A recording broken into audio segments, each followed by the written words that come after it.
The me of June is reassessing the choices. The me of today is reassessing the choices of me in June. As you can see, how often do you go out of your way to self-inflict pain and discomfort in the name of health/beauty? Mostly health in this case. Well, let me tell you my story. Hi, welcome to As Sarah Turns, where I talk about my memoirs, my aspirations, and all this messy stuff in between, like today. I'm Sarah. It is the 2nd of October, 2025, and I don't know, about 3-something in the afternoon. This is the result of 9 a.m. today surgery.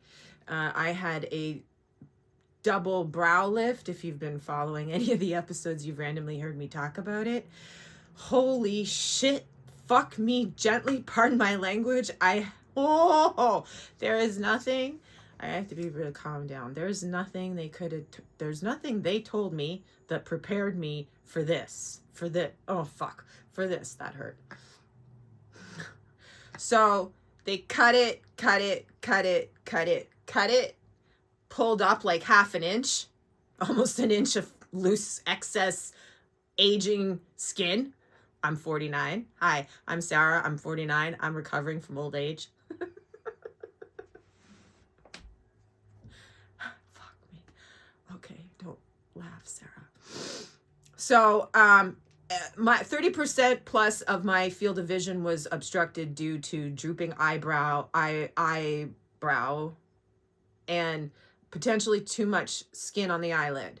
Not a lot, to the point that we decided to just do the one procedure, which was pull it up, and we'll see how it looks at the end, and then we'll decide if we're going to do that. And geez Louise, Pete, I am so glad, I'm so glad that I decided to do that. And I mostly decided to do that because I was too lazy and because it wasn't included in the insurance.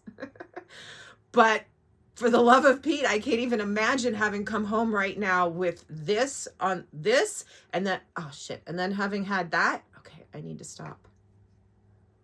Every time I try to make a facial expression out of habit and I'm not thinking, I feel it pull. It's like getting a shock every time you say the bad answer. Though it's not a shock, it's just... Anyway, so this morning was the day. Surgery was scheduled at 9 a.m. I had to be there for 7:30. By the way, if you join the Turning, subscribe below. Become a keeper, As Sarah Turns. And leave some comments. Have you had surgery? Have you ever had any plastic surgery? And again, yes, I chose to do it, but I chose to do it not because I felt my forehead was saggy, but because my forehead was saggy and falling into my eyes and moving my contact lenses around and obstructing my vision, and not as much light gets in. And as if can you see, normally I wear contact lenses, so you might be watching me think she's wearing contact lenses. No, I don't have no contact lenses in because I had to wear my glasses, and I'm not allowed to wear contacts for the next 2 weeks. But I'm going to tell you what, I have not put my glasses on since I woke up from the surgery. And normally that would have been the first thing I went for because I wouldn't been able to make anything out. Everything would just be blurry. I got out of surgery at like 11:30 or no, 12:30. It was almost 3 hours. It was like 2 and a bit. And I've not put my glasses on. I've been able to walk and function, and I've even read something on the phone. So I'm going to see how long I can push that out, not wearing any glasses or contacts. So that's a bonus. I had no idea that was going to be a thing. Like, I assumed that more light would be my eyes would be exposed to more light by pulling up the blinds. But not like, I didn't think that the clarity of my vision would improve. Anyway, that's how I feel right now. So surgery, I waited probably an hour pre-op, and then we went in, and then I woke up, and I'll tell you what, that was the most miserable anesthesia. Not that I'm an old pro, but I have had 2 other procedures where I've been under anesthesia. I did not have the reaction that I had to this. I woke up super super incoherent. Okay, I need to stop talking so loud because I can feel the pressure in my forehead. Holy shit, this is going to be a very good learning in the next week of mindfulness. Fuck me. Pardon my language. I'm just a little overwhelmed by all of this. I had no idea. Okay, so he draws all over my face, right? So he makes the right incisions. They give me the anesthesia. I go under, and the next thing I know, obviously they've done the procedure, and I wake up, and wow, I really need to relax.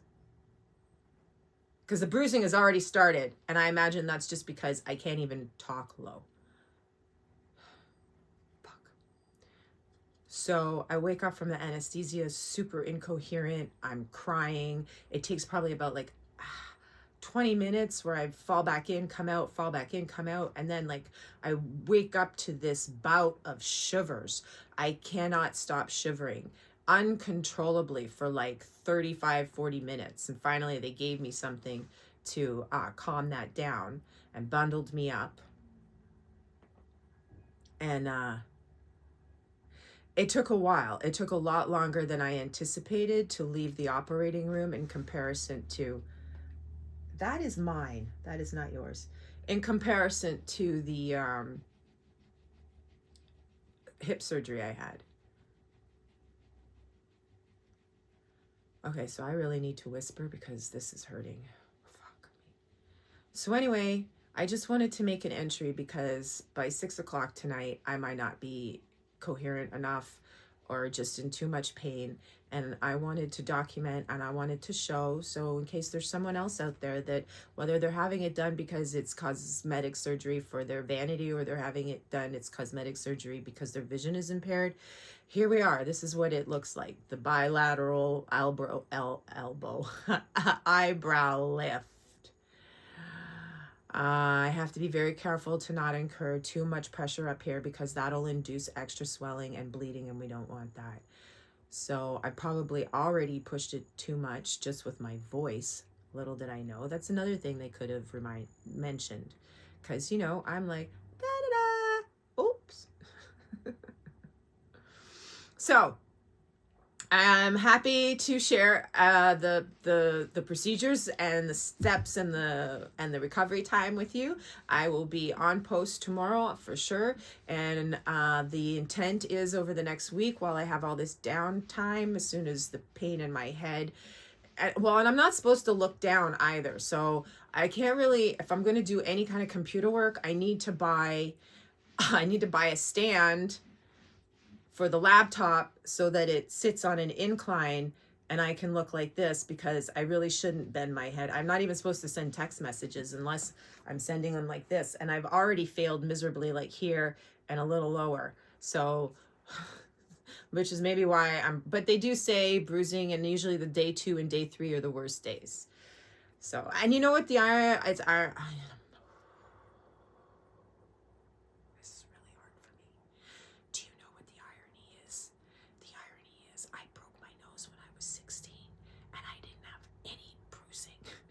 any swelling and I was drunk, so I didn't remember it. Fuck me. So anyways, like I said, right, I got stitches and staples all along, all like a little hairband underneath the hair. Imagine tonight or tomorrow I can take a shower. I don't know, I'm gonna have to call the nurse again and just double check. But here I am as Sarah turns 3 hours after my brow lift. And I'm going to go lay down now. As you see, I have my senior citizen bed set up because I have to keep my face elevated, my head elevated for at least 10 days to avoid extra bruising and swelling and bleeding. I've already dripped some blood out of the side. Yeah, so I'll see you tomorrow. I'll fill you in on what happens overnight. And speedy recovery to me. I got dreams to remember. That's it. To be continued tomorrow. Oh no, I said the date. It's October 2nd, 2025 in the afternoon.